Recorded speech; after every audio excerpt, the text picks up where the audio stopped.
তো ভাই আমাদের প্রত্যেকের হোয়াটসঅ্যাপে এমন কিছু কিছু পাবলিক থাকবেই যাদের সাথে আমাদের নাম্বার এক্সচেঞ্জটা কোন কালো মুহূর্তে হয়েছিল আমাদের মনে নেই, কিন্তু এদের সাথে আজ পর্যন্ত যুগের পর যুগ কেটে যায়, সম্পর্ক একটাই, আমরা কোনো কিছু ভালো ভিডিও পোস্ট রিলস কিছু আপলোড করলে এরা খালি একটাই, এ ভাই পাঠাতো, এ ভাই দেতো, এটা শেয়ার করতো,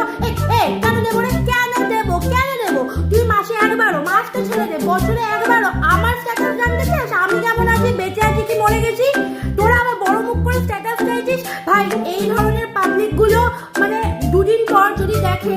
যে তোমার শ্রাদ্ধে গান বাজছে আর সেটা রিল করে কেউ আপলোড করেছে, সেটাও স্ট্যাটাসে চাইবে, কারণ এদের তোমার মুখ পর্যন্ত মনে নেই, এদের খালি একটা জিনিসের সাথে সম্পর্ক, সেটা হচ্ছে স্ট্যাটাস। তো ভাই আমি এদেরকে বলতে চাই, দেখ সাবধান হয়ে যা,